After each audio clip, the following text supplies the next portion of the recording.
परिचय। माँ, उस विशाल पहिए को देखो, वह गतिशील है। हाँ, वो विशाल पहिया गतिमान है। गति क्या होती है माँ? गति भौतिक विज्ञान का एक महत्वपूर्ण अध्याय है। इस संसार में हर चीज गतिशील है। वो कैसे? हालांकि वो बहुत कम और बहुत धीरे धीरे गतिमान हो सकती है, लेकिन हर चीज गतिशील होती है। लेकिन मैं तो गतिशील नहीं हूँ। यद्यपि तुम खड़े हुए प्रतीत होते हो, लेकिन पृथ्वी सूर्य के चारों तरफ घूम रही है और सूर्य हमारी आकाश गंगा के चारों तरफ घूम रहा है। गति कभी नहीं रुकती। माँ, मैं गति के बारे में और अधिक जानना चाहता हूँ। कृपया मुझे बताओ। ठीक है, चलो पहले घर चलते हैं, फिर मैं तुम्हें गति के बारे में बताऊंगी। उद्देश्य। इस पाठ के अंत में आप निम्न करने में सक्षम हो जाएंगे: गति को परिभाषित करना, सरल रेखीय गति का वर्णन करना, एक समान गति तथा असमान गति को समझना, चाल की गणना करना, वेग को परिभाषित तथा गणना करना, त्वरण को परिभाषित करना, गति के ग्राफीय प्रदर्शन को समझना, एक समान वृत्तीय गति का वर्णन करना। गति को समझना। गति दर्शक की स्थिति पर निर्भर करती है। उदाहरण के लिए हम देख सकते हैं कि एक वाहन धरातल के सापेक्ष गति में है। विभिन्न दर्शक किसी वस्तु की गति को अपने अनुसार देख पाते हैं। या फिर हम कह सकते हैं, अगर कोई वस्तु गतिमान है तो उसकी स्थिति दर्शक के सापेक्ष परिवर्तित होती है। एक घूमती कुर्सी, एक झूला, एक उछलती गेंद गतिशील वस्तुओं के उदाहरण हैं। पृथ्वी का सूर्य के चारों तरफ अपनी कक्षा में घूमना भी गति कहलाता है। सरल रेखीय गति। हमारे संसार में हर चीज गतिमान है, यहां तक कि स्थिर वस्तुएं, जैसे कि हमारा घर भी सूर्य या और तारों के सापेक्ष गति में है। गति पूर्णता ऊर्ध्वाधर, जैसे कि एक गिरता हुआ पत्थर, पूर्णता क्षैतिज, जैसे कार का राजमार्ग पर चलना, या तिरछी, जैसे एक हवाई जहाज का रनवे पर एक कोण पर उड़ान भरना होती हैं। किंतु ये एक सरल रेखा में होना चाहिए। जब हम भौतिक विज्ञान में किसी वस्तु की स्थिति को ज्ञात करने की कोशिश करते हैं, तब हम उसकी स्थिति को किसी निर्देश बिंदु से निर्धारित करते हैं। इस बिंदु को मूल बिंदु कहते हैं, जो कि अक्ष का शून्य बिंदु होता है, एक्स, वाई या जेड।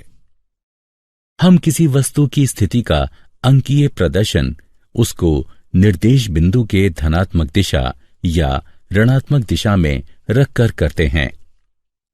उदाहरण के लिए एक कण को x बराबर 10 मीटर रखते हैं।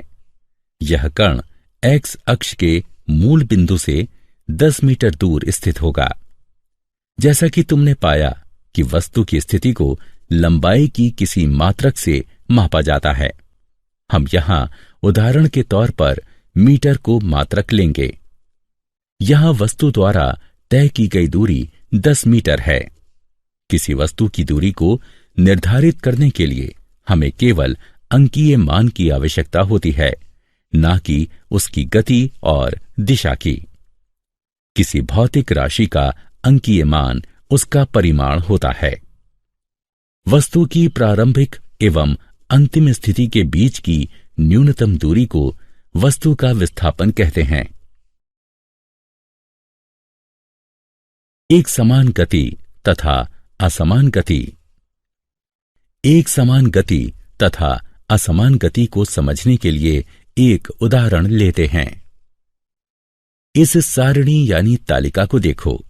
यह कार ए द्वारा तय की गई दूरी है। माना कि 0 सेकंड में ये 0 मीटर दूरी तय करती है। 5 सेकंड में ये 10 मीटर तय करती है। 10 सेकंड में ये 20 मीटर दूरी तय करती है, इत्यादि। या हम कह सकते हैं कि हर 5 सेकंड में कार 10 मीटर दूरी तय करती है, क्योंकि ये समान समय अंतराल में समान दूरी तय करती है, तो उसकी गति को एक समान गति कहते हैं। अब कार बी को देखो। कार बी 5 सेकंड में 5 मीटर दूरी तय करती है। 10 सेकंड में ये 15 मीटर दूरी तय करती है। 15 सेकंड में ये 20 मीटर दूरी तय करती है। हमने देखा कि कार बी समान समय अंतराल में समान दूरी तय नहीं करती, तो उसकी गति को असमान गति कहते हैं। चाल। क्या तुम विभिन्न चाल से चल रही दो समान वस्तुओं में अंतर बता सकते हो? जैसा कि हम सब जानते हैं कि समान समय में वो वस्तु अधिक दूर जाती है जो कि तेज चलती है या तेज चाल से चलती है, बजाय उस वस्तु के जो धीरे चलती है। चाल में दूरी एवं समय दोनों साथ साथ होते हैं। तेज का मतलब या तो दूर, ज्यादा दूरी, या जल्दी यानी कम समय से होता है। किसी वस्तु की चाल को दुगना करने का मतलब होता है कि समान समय में दुगनी दूरी तय करना। किसी वस्तु की चाल को दुगना करने का मतलब निर्धारित दूरी के लिए आवश्यक समय को आधा करना भी होता है। वस्तु द्वारा इकाई समय में तय की गई दूरी के उपयोग से उस वस्तु की गति की दर प्राप्त की जा सकती है। चाल का मात्रक मीटर प्रति सेकंड होता है। इसे इस चिन्ह द्वारा प्रदर्शित किया जाता है। अधिकतर अवस्थाओं में वस्तुएं असमान गति में होती हैं, इसलिए हम उन वस्तुओं की गति की दर को उनकी औसत चाल के रूप में व्यक्त करते हैं। वस्तु की औसत चाल उसके द्वारा तय की गई कुल दूरी को कुल समय अवधि से भाग देकर प्राप्त की जा सकती है। यदि एक वस्तु t समय में s दूरी तय करती है तो इसकी चाल v बराबर s/t होगी। दिशा के साथ चाल। एक निश्चित दिशा में चाल को वेग कहते हैं। किसी वस्तु की चाल व्यक्त करती है कि वह कितनी गति से चल रही है, जबकि वेग वस्तु की चाल एवं दिशा दोनों को दर्शाता है। एक समान वेग के लिए वस्तु को नियत चाल से निश्चित दिशा में चलना चाहिए। इसकी गणना औसत चाल की गणना के समान ही होती है। औसत वेग को प्रारंभिक वेग और अंतिम वेग के अंकगणितीय माध्य के द्वारा प्राप्त किया जा सकता है। औसत वेग बराबर प्रारंभिक वेग जमा अंतिम वेग बटे 2।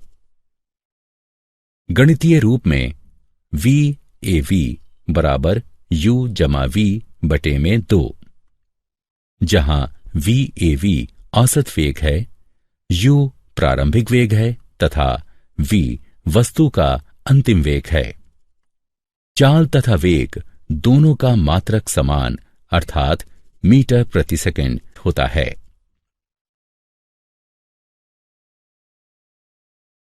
वेग में परिवर्तन की दर।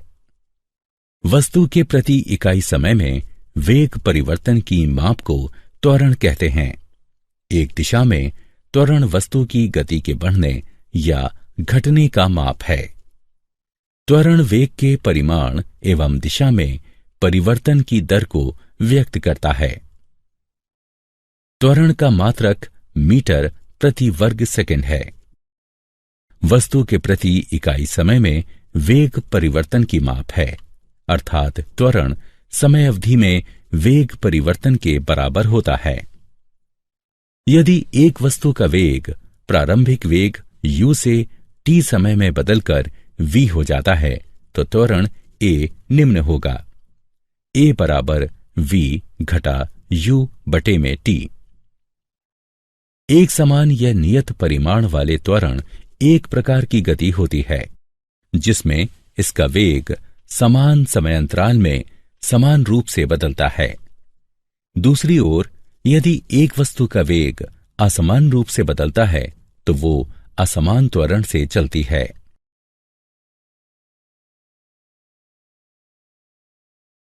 उदाहरण, चलो एक रेसिंग कार का उदाहरण लेते हैं।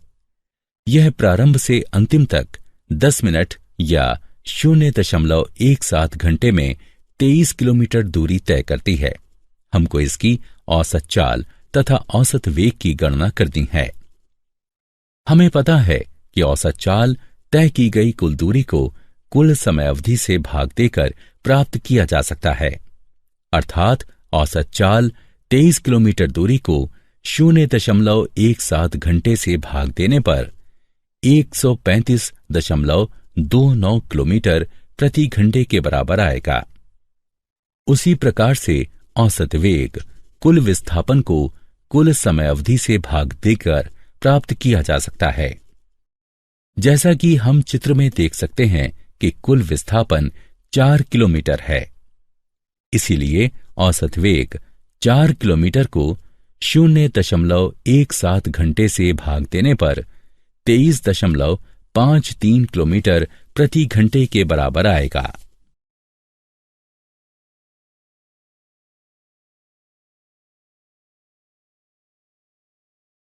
गति का ग्राफीय प्रदर्शन।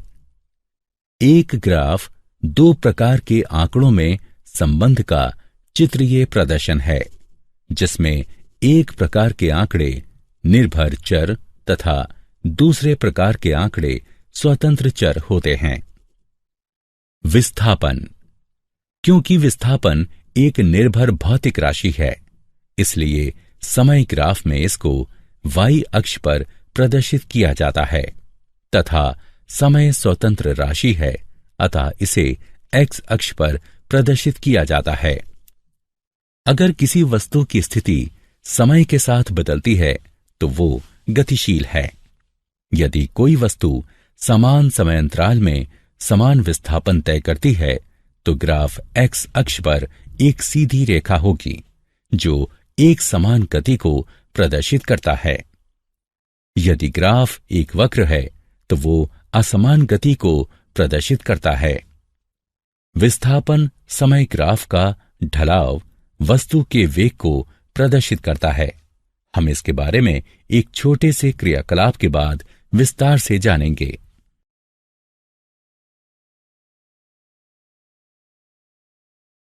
दूरी समय ग्राफ। दूरी समय ग्राफ के द्वारा हम गति के बारे में काफी अध्ययन कर सकते हैं। चलो अक्षों को देखते हैं। समय हमेशा x अक्ष पर यानी ग्राफ के निचले हिस्से पर अंकित किया जाता है। x अक्ष पर जितना दाईं तरफ बढ़ेंगे उतना ही समय प्रारंभ से ज्यादा होगा। दूरी हमेशा y अक्ष पर यानी ग्राफ की भुजा पर अंकित किया जाता है। ग्राफ में हम जितना ऊपर की तरफ बढ़ेंगे उतनी ही प्रारंभ से दूरी ज्यादा होगी। यदि कोई वस्तु गतिशील नहीं है तो उसको दूरी समय ग्राफ पर एक क्षैतिज रेखा से प्रदर्शित किया जाता है। हम देख सकते हैं कि अगर समय ग्राफ में दाईं तरफ बढ़ रहा है लेकिन दूरी में कोई परिवर्तन नहीं हो रहा है तो वो गतिशील नहीं है। हम ये कहते हैं कि वो वस्तु स्थिर है। यदि कोई वस्तु एक नियमित गति से गतिमान है तो वो दिए गए समय में समान दूरी से बढ़ेगी। ग्राफ में हम देख सकते हैं कि समय दाईं तरफ बढ़ रहा है तथा दूरी समय के साथ नियमित बढ़ रही है। इसका मतलब है कि वस्तु नियत गति से चलती है। नियत गति को ग्राफ में एक सीधी रेखा से प्रदर्शित किया जाता है। वेग समय ग्राफ।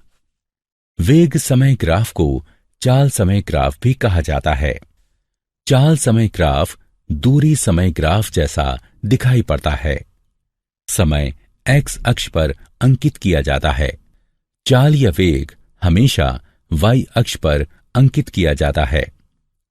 चाल समय ग्राफ पर एक सरल क्षैतिज रेखा दर्शाती है कि चाल नियत है, अर्थात ये समय के साथ बदल नहीं रही है। जब ग्राफ बढ़ती चाल को दर्शाता है तब गतिशील वस्तु त्वरित हो रही है।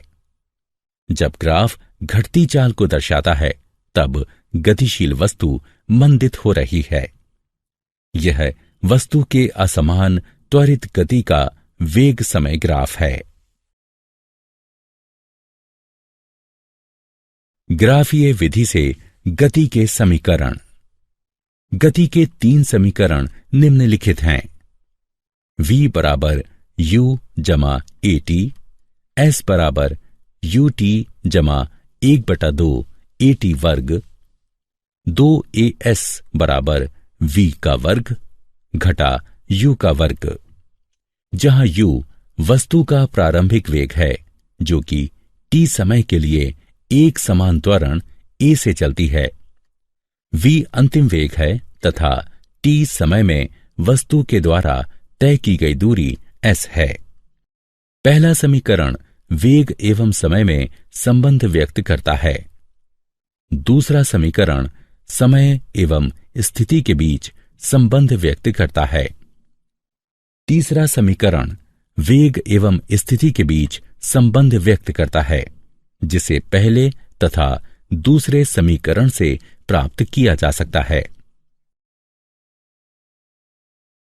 वेग समय संबंध के लिए समीकरण। कोई वस्तु जो कि एक सरल रेखा में एक समान वेग से चल रही है, माना कि समय t बराबर 0 पर इसका एक समान त्वरण a है, जबकि इसका प्रारंभिक वेग u है। त्वरण के परिणाम स्वरूप इसका वेग t समय में बढ़कर v यानी अंतिम वेग हो जाता है तथा t समय में वस्तु s दूरी तय करती है। चित्र वस्तु की गति के वेग समय ग्राफ को दर्शाता है। vt ग्राफ का ढलाव गतिशील वस्तु का त्वरण दर्शाता है।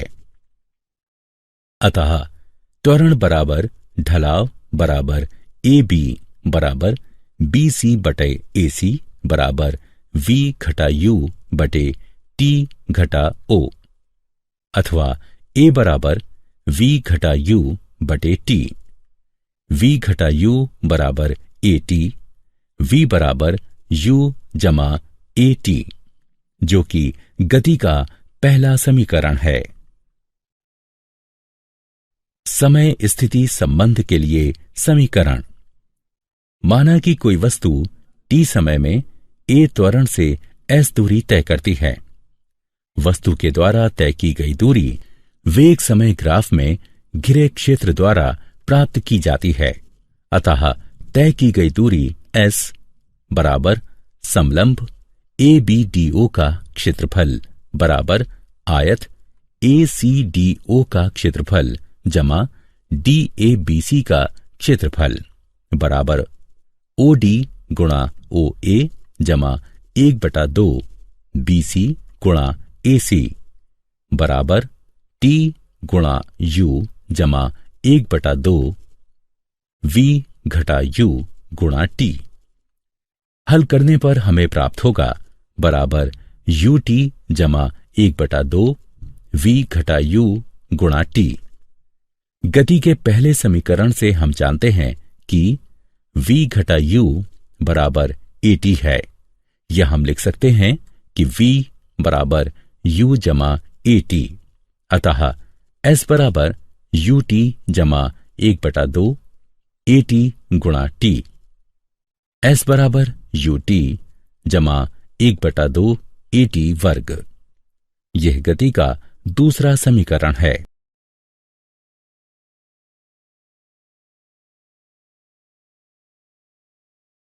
वेग स्थिति संबंध के लिए समीकरण।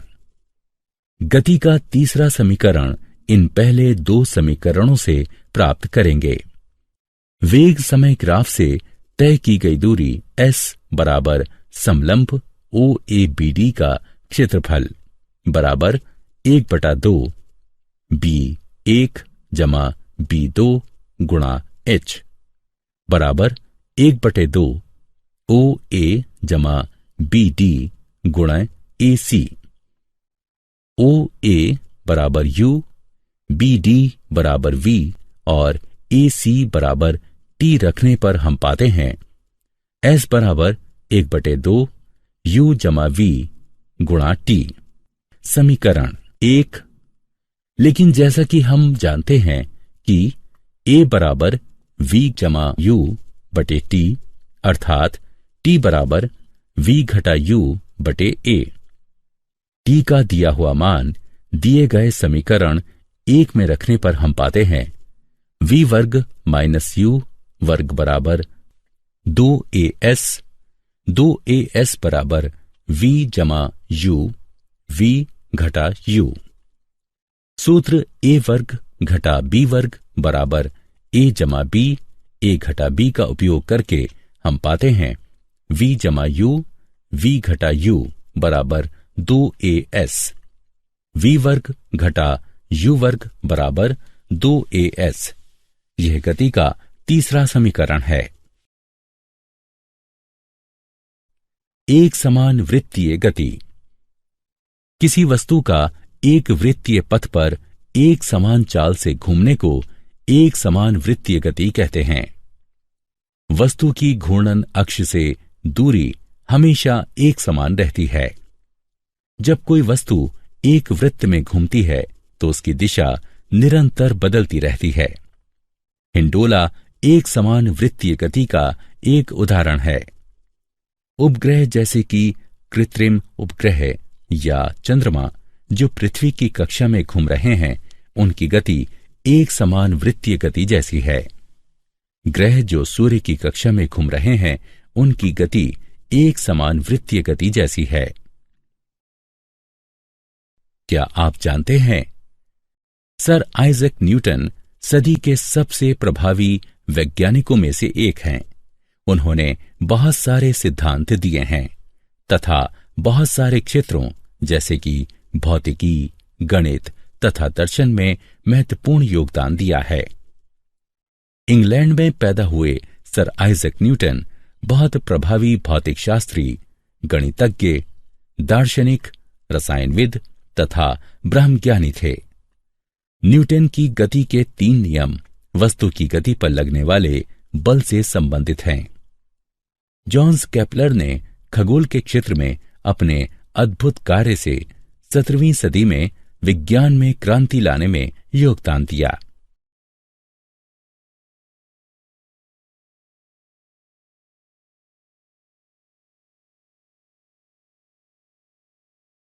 सारांश।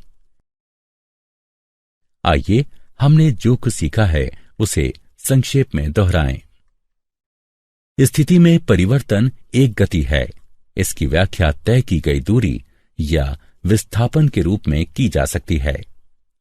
एक वस्तु की गति का समान या असमान होना उस वस्तु के वेग पर निर्भर करता है जो कि नियत है या बदल रहा है। प्रति इकाई समय में वस्तु के द्वारा तय की गई दूरी उसकी चाल होती है और प्रति इकाई समय में हुआ विस्थापन उसका वेग होता है। किसी वस्तु का त्वरण प्रति इकाई समय में उसके वेग में होने वाला परिवर्तन है। ग्राफों के द्वारा वस्तु की समान और असमान गति को दर्शाया जा सकता है। एक समान त्वरण से चल रही एक वस्तु की गति की व्याख्या निम्न 3 समीकरणों के माध्यम से की जा सकती है। v बराबर u जमा at, s बराबर ut जमा 1/2 at वर्ग, 2as बराबर v वर्ग घटा u वर्ग, जहां u वस्तु का प्रारंभिक वेग है जो कि t समय के लिए एक समान त्वरण a से गति करती है। इसका अंतिम वेग v है और t समय में तय की गई दूरी s है। अगर कोई वस्तु वृत्तीय पथ पर एक समान चाल से चलती है तो उसकी गति को एक समान वृत्तीय गति कहा जाता है।